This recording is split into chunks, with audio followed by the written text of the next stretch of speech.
aeroplane mode. Let's have some fun, boys. Indeed.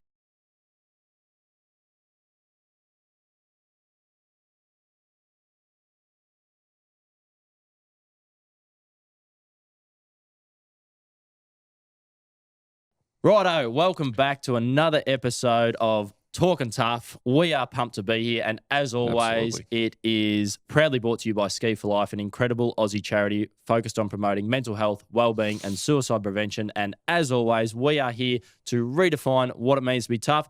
Legalist, how are you going, brother? Mate, I am going fantastic, Blinder. It's a pleasure to be here. We've got a great guest on today. He's come from the end of the earth. I'm looking forward to hearing like exactly where it is. But it's good to have him in studio. It's going to be a fantastic day. And to kick off, as we always do, we like to throw out a little bit of a yarn. We've got a gentleman by the name. Let's go by the name Tully. I think we're just going to call him Tully throughout this episode. That's his name. How are you, mate? How are you, buddy? Very well, boys. Thank you very much for having me. That's Great to it. have you Ronald, here. Ronald John Tully, the third. Yeah, we'll go with the to be third. specific, and we don't go by Ronald or John. We just go with Tully. Yeah. Right. You ready to get stuck into this, Ronnie? Yeah, bloody Good on you, mate. No, it's fantastic to be. As Betty said, this podcast is called Talkin Tough, mate, and it's about redefining what tough means in the modern world. But we like to kick off a little bit of a story, and at the end of it, I want to get your take on whether this is tough or not. So you ready for it, Okay. mate? Sure. I'm So ready. this is a little I haven't heard story it. Let's go. About a bloke by the name of Bui Vanwin.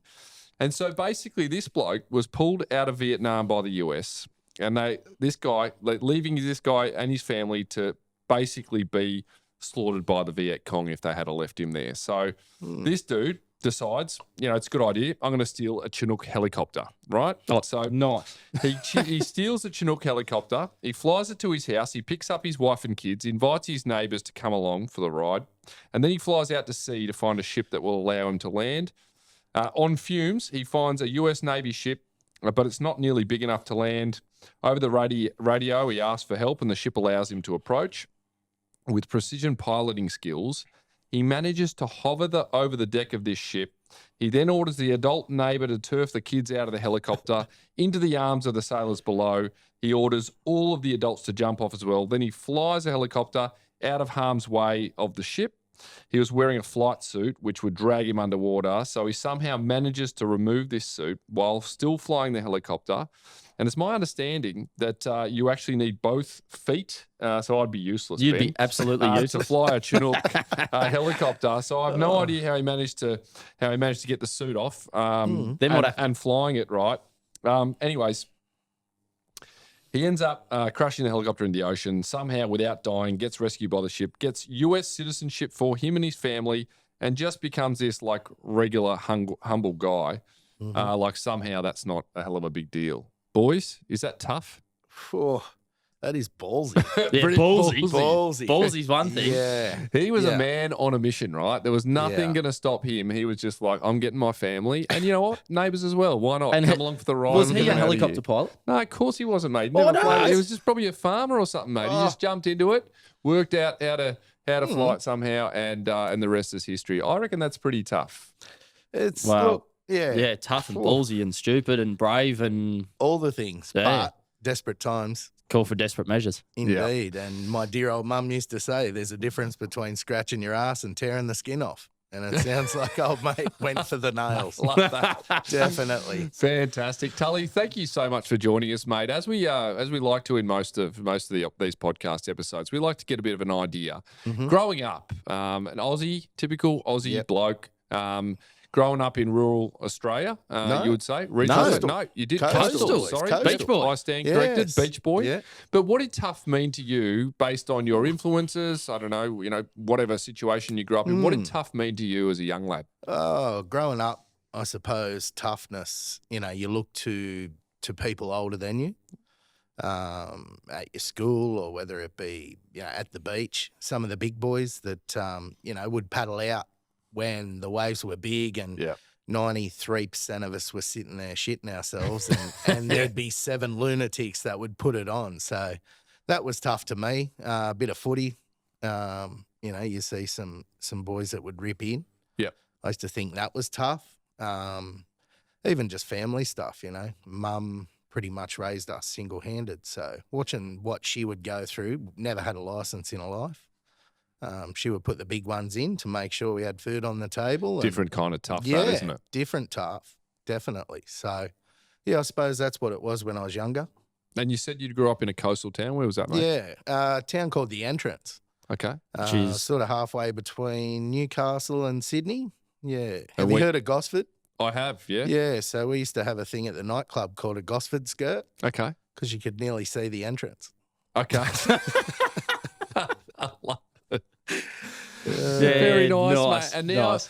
where do you live now, mate? So you're Yeah. you nowhere near Full the tree coast. change. Yeah. No, definitely a seaweed cowboy now. So back in 2004, I headed out west to a little town called Bui Vanwin, which is about 2.5 hours west of Tamworth, for those that sort of know the big towns. A little town of about 1,200 people, cotton capital of Australia, great little town. Yeah, right. And what made you want to go out there? Like, tell us a little bit. Take us probably back a little bit. Ooh. What was growing up as a whippersnapper like, and what were you into, and then what led you to going out to Weeble? Yeah, well, I suppose that probably leads into the first tough one. Growing up on the coast, surfing, skating, sport, just typical sleepy little coastal town, you know, hanging out with the boys, music, right into guitar, sort of a lot of jamming with mates growing up. And then, yeah, I think I was about, would have been 23, I suppose, and got a call from my sisters. Everyone, all the other Tullys had moved to the Gold Coast by then, and yeah, got a call saying Mum had been diagnosed with cancer, and they'd given her 4 months to live. So that took me to the Gold Coast for about 8 months. She only actually lasted 3, so Jeez. yeah, spent a bit of time doing sort of, I wouldn't call it palliative care, but she was living with my nan, and I was up there to help the girls sort of with her care and see her off. Yeah. Yeah, so I was sleeping on a lounge in my nan's house. Mum had a bell beside her bed, would ring that bell when she was in pain. I would get up, I would mix morphine, orange juice, tend to her, whatever she needed. So You'd have to do all that yourself. yeah, it was pretty solid for a 23-year-old. Mm. I'd only just had a baby 12 months before. So, you know, I'd gone from changing my daughter's nappy to changing my mum's nappy and Jeez. showering and bathing mum. And you mentioned before that your mum raised you. Yeah, You got- definitely. so your dad I wasn't in the was- picture? No, we'd see Dad, you know, once, twice a year maybe at best. Always had some sort of relationship, but never really close. They split when I was about 4. Mm. Got to know him a lot later in life, but yeah, at that stage I was definitely a mummy's boy. So Yeah, right. when the call came through, off I went. To And not only raising you all, but without a license. You Without mentioned a as well. license. That's a pretty fair bloody Mate, effort, mate. How many times did you have to run down the street on your push bike to get all the groceries and all that it sort of was stuff? it was push bikes, skateboards.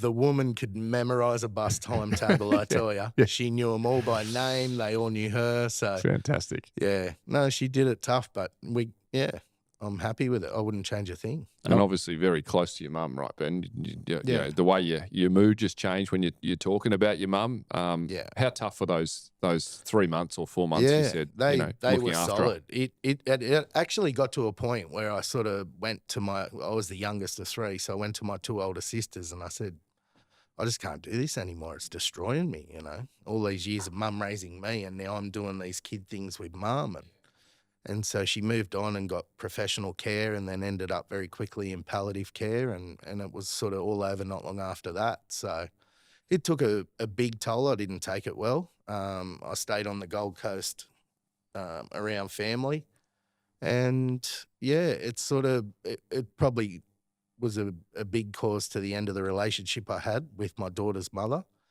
But eventually she died in the July. I went back to the coast, I think, in the October. And yeah, pretty much had to start again. And I was just really angry at the world. I was upset, you know. My whole world had just crumbled. So I probably went down the wrong path. Substances and alcohol, and just, 23 years old, and the lifestyle on the coast sort of accommodated what I wanted to do. So it took a while for me to wake up to myself. And like I say, I was still having visits every second weekend with my daughter, and they weren't being spent the way I wanted. So I decided I needed to get off the coast for the benefit of her and myself. So yeah, funnily enough, I ended up in Weewar. And how was your mental health when you were going through that, in that time when you were, out partying, angry? What was your mental health like? Yeah, I was going out and just trying to blow myself up to forget, get very angry very quick. Not necessarily looking for fights, but looking for an avenue to take my anger and frustration out on. And one of my best mates I lived with at the time, and we would get home and he'd sort of shake me and try and get it out of me. He said, "I'd rather you take it out on me than someone who doesn't deserve it. At least I know what you're on about." So, and that was a big wake-up call. Sounds like a good mate. Still is, yeah. Still one of my Amazing. best mates. Yeah. Obviously bloody tough, what you were going through. And like you said, what do you mean when you say you were spending weekends with your daughter not the way you wanted to be spending them? And that was sort of the tipping point for going, right, I've got to get out of here and do something different. Yeah, I wasn't spending them with her. The mate I live with that I talked about, he was her godfather. So she would come to our house and we'd both entertain her to a point, but we'd still be drinking and things like that and staying up late. And, she'd be at the end of the house in a cot and we'd have music going or we'd get the guitars out. And, Yeah. I just sort of looked at it and went, it's not on. And then you end up heading out west. Heading out west, yeah. Found a mate who we were talking about cotton and how you can make a bit of cash out there, and I wanted to sort of get away from the coast, save a bit of cash and do things. And so, yeah, ended up at Weewar, a fella called Ben Keff. Of all places. Yeah, of all places. A bloke you know well, Ben Keff, was on our team, and he gave me my first job, and I did a season with them and met my future wife, and the world tour started and finished in Weewar. Brilliant. How did you meet your future wife? She Tell was us that working story. right next to us. So, yeah, I had a job at one of the machines, and she was just down the line a bit, and we sort of chatted and became friends, and we ended up on the same days off. Okay. So, and your daughter was part of, obviously you would have been having to go back and visit your daughter, or was she able to come out and see you and live with you for parts? And no, she would come out for Great. school holidays, or I'd go down and visit her, and when my wife would accommodate that. She was really good with her. Yep. So yeah, I think my daughter really got the best of both worlds. She got that coastal cruisy lifestyle, and then she got the fun out in the bush. She got to come out and ride horses and quad bikes and do all those rough and tumble kid things in the bush that they do. So You've already touched on probably one moment, but if we were to ask you right now, when's shit hit the fan for you? Yep. And that could be someone else, it could be yourself. Like, what are some moments that come to mind? Oh, Especially in a rural town. Yeah, in a rural town, obviously it's a big talking point about mental health.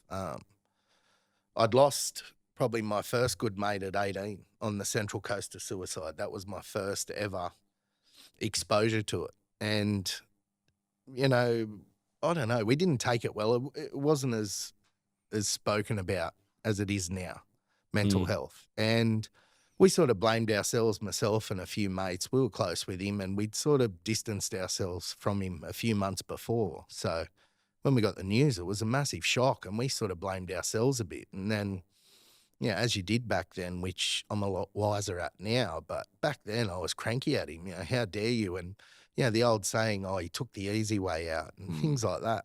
We didn't understand them. We were 18. We were just cranky that he'd do that. Sure. To us and his parents and his family. So there was that. There's probably up to about 7 all up suicides. A lot of those are from the bush. Just and close a lot friends. Of them, close friends, groomsmen.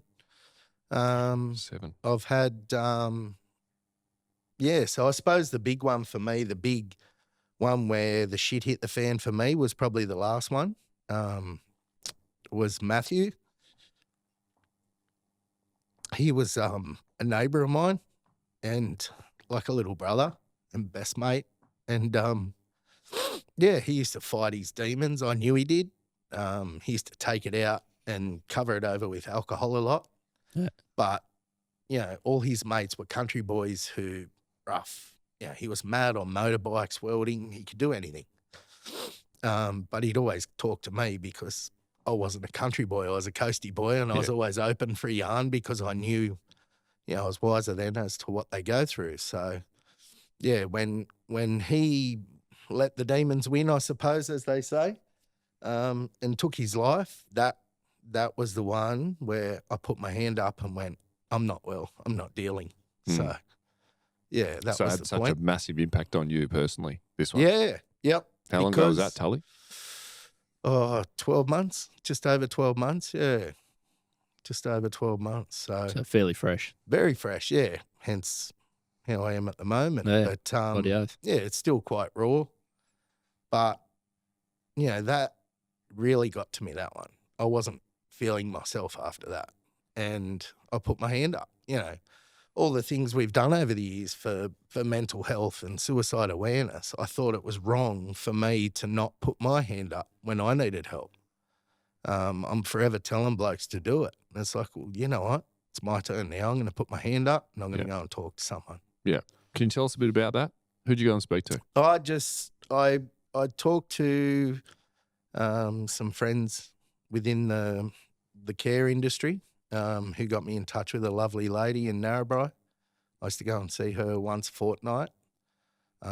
It started out as sort of grief counselling over Matt, but she quickly realised when, you know, I explained what I'd sort of dealt with over the years with all the deaths, let alone the suicides, that, yeah, she was the one who taught me to fill my cup up.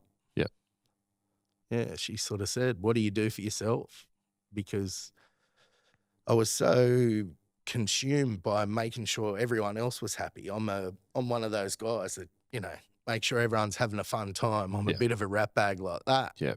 But it wasn't until Matt where I really looked into myself and went, shit, I'm not right. 7 suicides of close mates Mm. is fucked. Like, to put it plain and simple. Like, it's, Proper. No doubt. there's nothing good about any of it. But what do you think was different with Matt compared to the other 6? Was there other stuff happening in your life at the time that you feel like you just didn't have the energy, or were you closer to him than any of the others? Like, what else was going on No. for that one to tip you over the edge?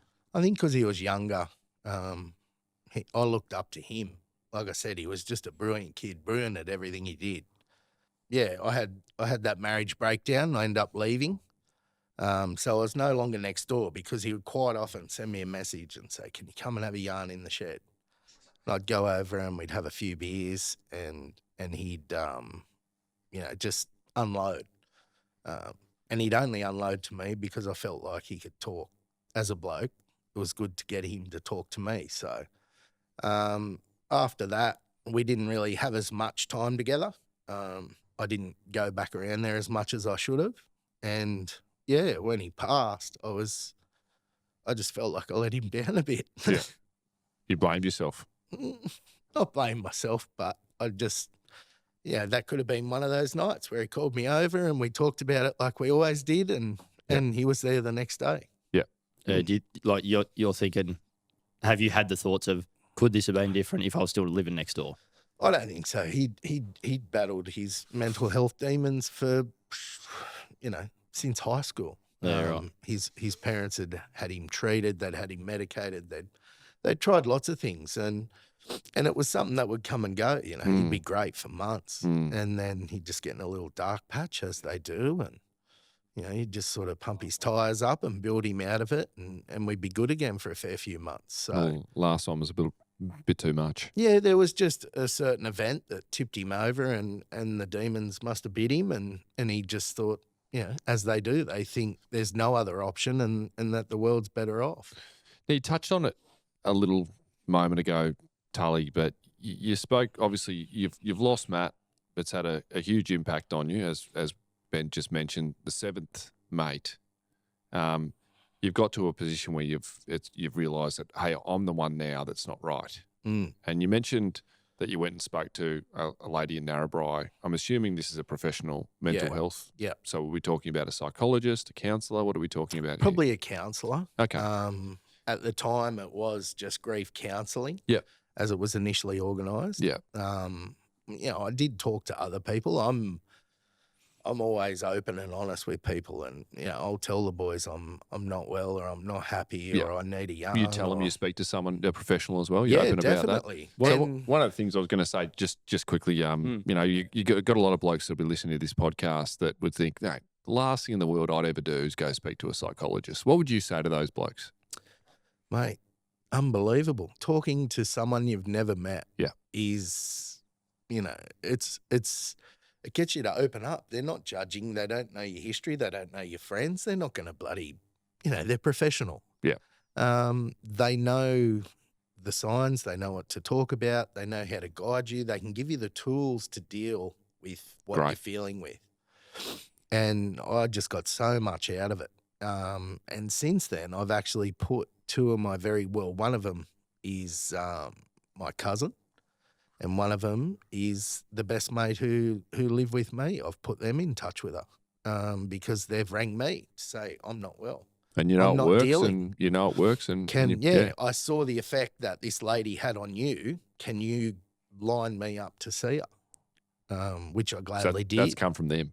Yeah, that's them ringing me saying, mate, I need what you got. I'm really glad you said that because, that's a reality. It can be such a helpful thing. Just shutting the door on and not having it as an option can be a bit dismissive sometimes, right? So, keeping the doors open and getting help when you need it. So well done on recognising that you did need to take that extra step. Yeah, and I think the other thing I love about it, just listening to it now, is even when you're going to see this lady, you've obviously been open about it with your cousin and your mate as well, because it's not like, I know there's a lot of blokes out there, the blokes that do go and seek professional support, that they'll go and do it, they've got at least the courage to go and do it, which is fantastic, but then they go, right, but I'm not going to tell anyone that I'm going and doing it. Yeah. Whereas then your cousin and your mate have obviously known that you've gone and done it, seen the change and gone, I want to be in touch with her. I want that thing that you've been able to get through that. Yeah, definitely. Which I think is huge. Because those two in particular would always ring me to check on me because they knew I wasn't myself. How you going? How you dealing with it? Are you feeling any better? And I'm like, yes, boys, I am. I went and saw this lady. She's amazing. I do this. I talk about that. I've got this. I'm filling my cup back up. Rah, rah, rah. So by the end of I think we were scheduled for 8 and we ended up doing 10 sessions. And I just felt great. And she's looked at me and said, mate, spot on. Brilliant. Good luck. See you about. It got me back to where I needed to be. And you've always got that option of going back and having a chat to her whenever you want to, isn't it? Got her mobile number. Brilliant. So anytime you feel like you're slipping or sliding, give me a call, John. We'll do it again. But I feel by talking to her, she's given me these tools and ways to recognise certain things that, Can you give us an example of a tool or something that she said that really sticks with you where you're able to? The big one was filling my own cup. Yep. Like I said, I was so focused on helping people with mental health and suicide prevention and doing wonderful things like Ski for Life and things like that I'd let myself get to this point. Each time I had a suicide or a death or anything, I'd just push it down. And after Matthew, those black marbles were right up to here and I couldn't push anymore. I had to get them out. I had to empty that cup and start filling it up for myself. So, and you knew the first way that you dealt with it when you lost your mum, alcohol, substance abuse, those sorts of things, that wasn't the right path. So it had to be something else. No. It was more, especially moving to Weewar. It was that clean air, the fun lifestyle, great town, new friends, a different lifestyle. It might not be the thing for everyone to make a full-blown tree change to help get over a crisis. but it worked for me. And yeah, you just, once you know what you've got to change, and for me, it was getting off the coast. It might be different things for different blokes, but if you can sit there and acknowledge what it is you need to change, that's the first step. Yeah, 100%. And mate, you mentioned Ski for Life. That's how we met in, I don't know what year now, to be good 5 or 6 years ago. Yeah. When you came down, but I'd love for you to talk a little bit about your experience of Ski for Life and why your team, the Wee War team, came down for Ski for Life. Like to give sort of the geographical map. I was about to draw it here on the table, and I'm going to see the map I draw anyway. But like Wee War's literally up in the dead centre of New South Wales. Ski for Life starts near on in Adelaide. It was how long was the drive? It was 2 days.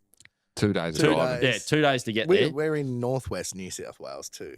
Yeah, righto, sorry. yeah. Northwest, not central. So Yeah. get it right. That's because I haven't seen a map in a while, mate. That's all right. I'll forgive you. Thanks, mate. But I know that at around that time, there was also a hell of a lot of drought. Like, obviously, Yeah. a little bit different now, and things have happened since that. There's been a bit of rain and things have changed, and they're constantly changing out there. But at the time, can you talk to us about the broader community and what was going on in the community for a few significant people to go, we need to do something? Yeah. Yeah. So, like you mentioned, there was a pretty good drought on at the time.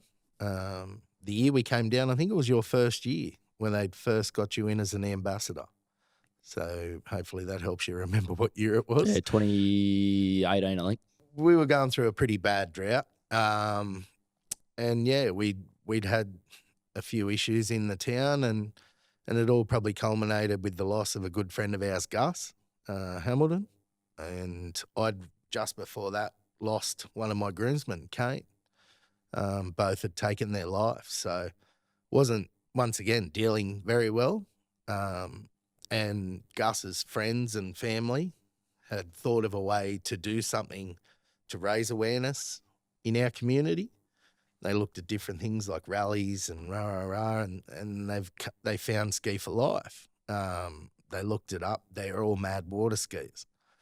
And I get a call out of the blue from Jeff Constable saying, look, we're going to do this mad thing where we're going to tow a boat for 2 days down to South Australia and ski the Murray 3 days.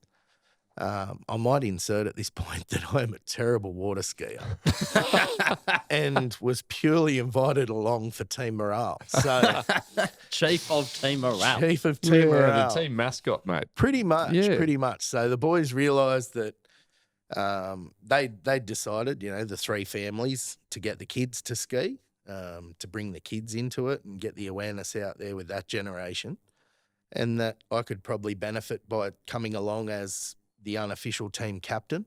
And mate, from the moment we left Wee War, one of the greatest experiences of my life. Just the 2-day drive there was epic. We got there, we met, Waddy. Geez, we met Greggy and Jane, and the committee that time was just amazing. Stocky was still alive. There was some magnificent people I met there, all with the same idea.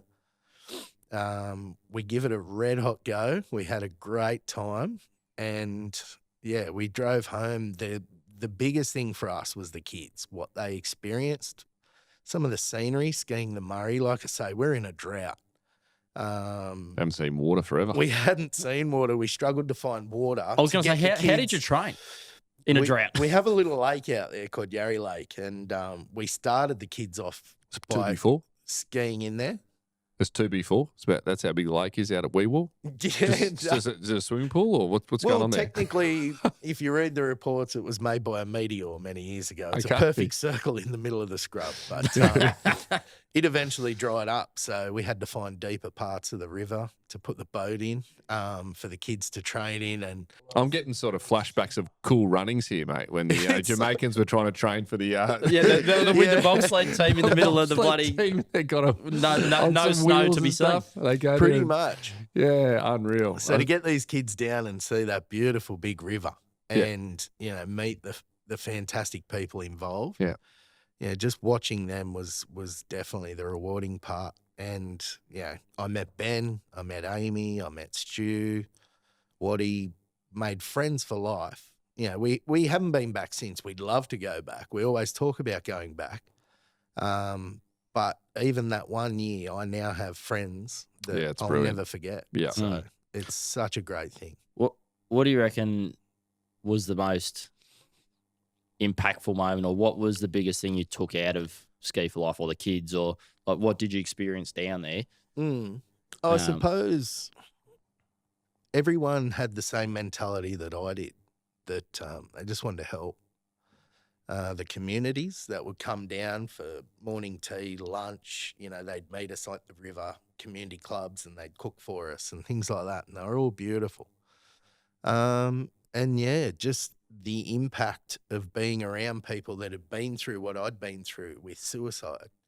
We had that memorial bit where we'd let our balloons go and we had to write tickets. You had to write the name of someone you were remembering. And I had to keep grabbing tickets. Jeez. Everyone was sort of grabbing a ticket and writing their mate on it. And here I am just grabbing, and yeah, it sort of hit me that, shit, this is solid.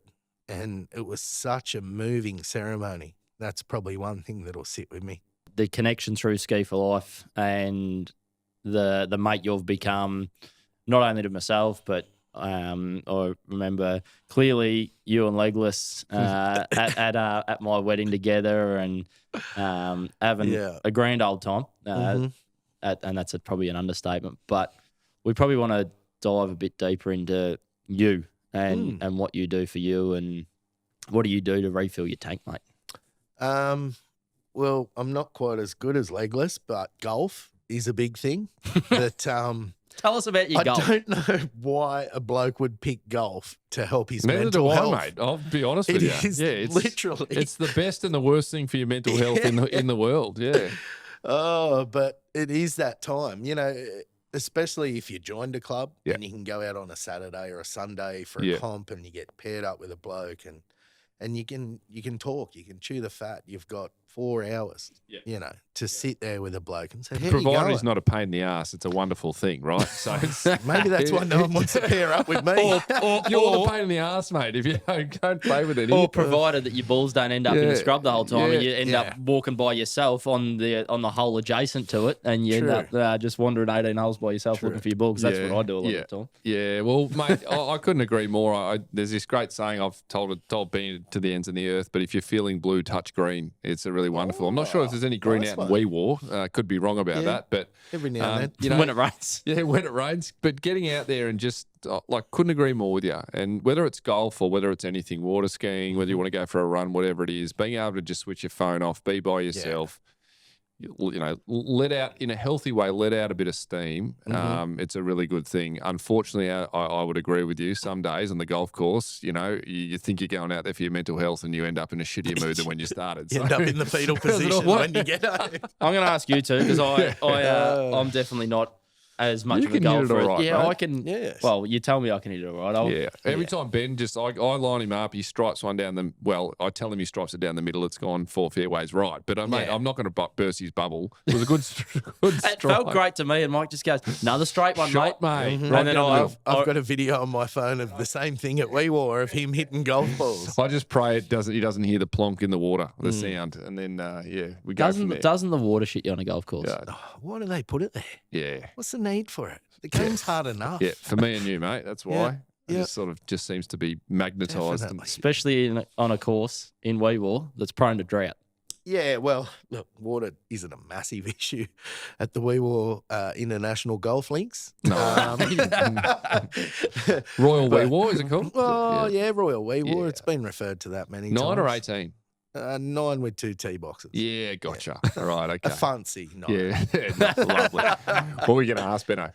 What was I going to ask? About golf, yeah. No, I was just asking what I was doing to fill my cup up. Yes, getting back to refilling your tank. So golf. Yeah. What else? Golf. Fishing's another good one. Yeah. Fishing is a great one. Standing on, whether you're in the bush or on the coast, you're standing there at the water's edge and you're either flicking lures or sitting there staring at your bait, and it's a great time just to have that, to be in nature and just listen either to the ocean or the cockatoos in the bush, and it's a good time to reflect there and really look within yourself and have a think about how things are going. And yeah, they're sort of my main two, but I do not shy away from talking with mates. Yeah.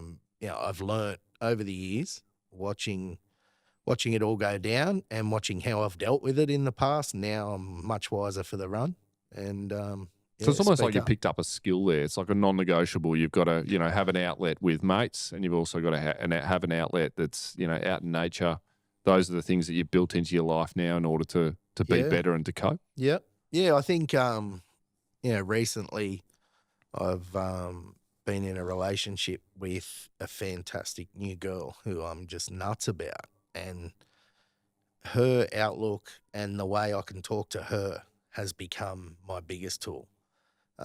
She is happy to listen to all my rubbish and all the serious stuff. And she's so level-headed, and I've just found that someone I can talk to. So That's great. yeah, I think if people can find that someone, whether it be the opposite sex or a mate that's got a good ear. But on the other hand, saying that, as a mate who's lost mates, I wondered, did I have that good ear? Was I good to talk to? Why? Those sort of things come up. And I thought of different ways I could listen when a mate comes to me and says, I'm not okay. By not throwing out the cliches and things like that, but just shutting up and listening. Yep. And you mentioned before, one thing that stuck out to me, you used the term easy way out, and you don't like that. Can you tell us why not? Look, I was 18 at the time. Yeah.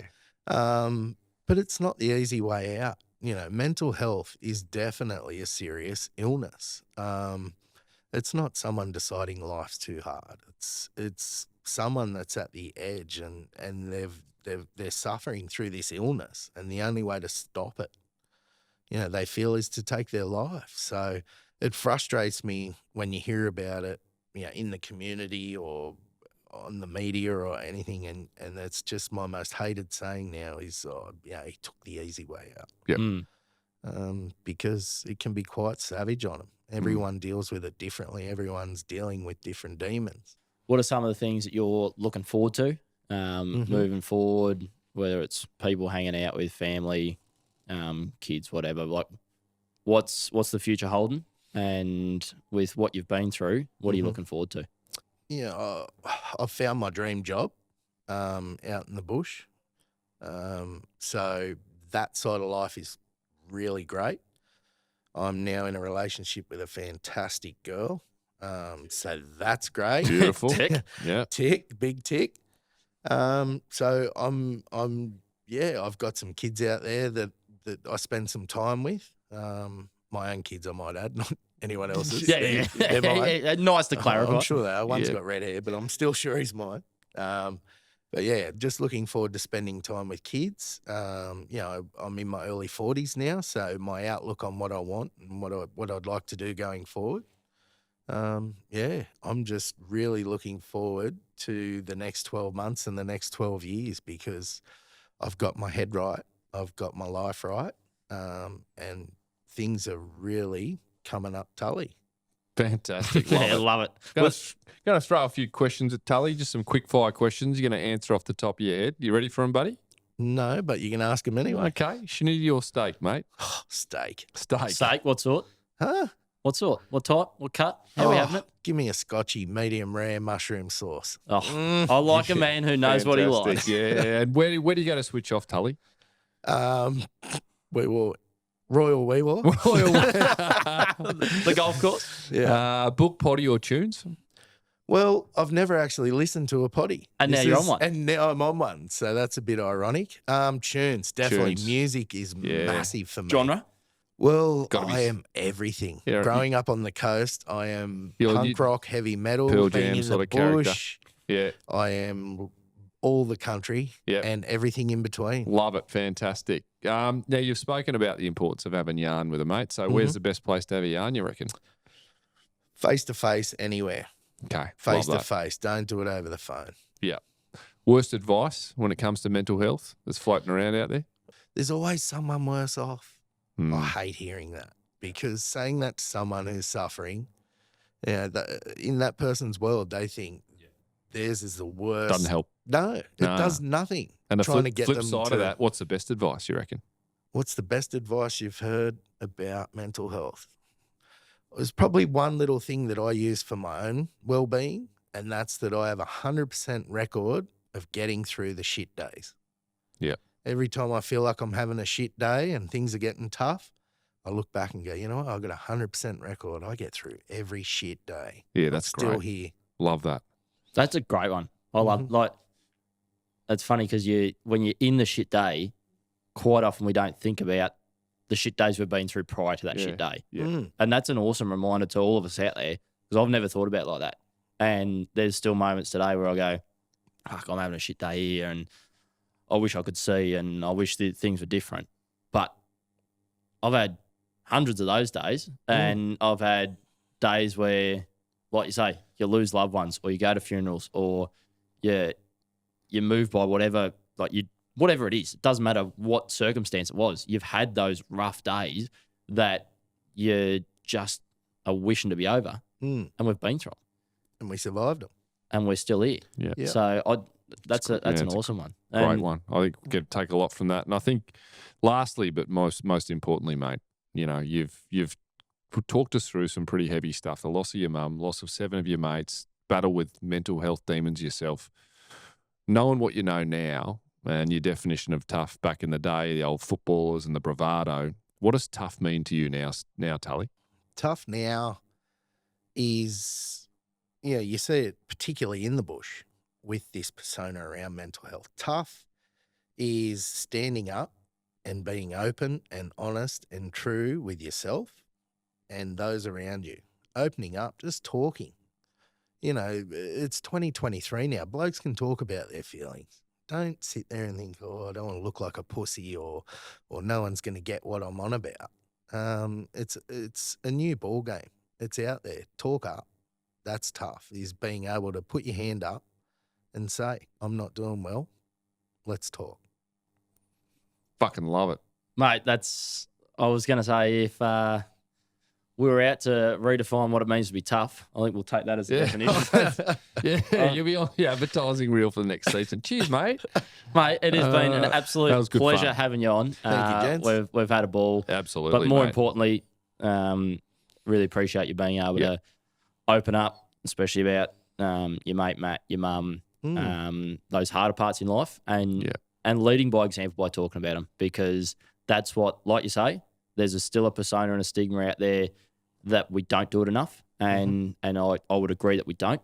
But hopefully, by having more conversations like this, that we start to change that, and it takes all of us to want to change that. It takes all of us to feel what we're feeling, but then go, it's okay to talk about the way we're feeling. So, mate, like we said, absolutely appreciate it. It's been awesome having you on. Thank you so much. No worries. Thanks for having me. As always, if today's episode has struck a chord with you or made you think about a mate that might be doing it tough, that has shown some warning signs, either one of those things, pick up the phone, call a mate, have a yarn with them, have a chat, or go and catch up with them face to face. And if they don't pick up or you can't do that, you can always call Lifeline on 13 11 14. Take care of yourself.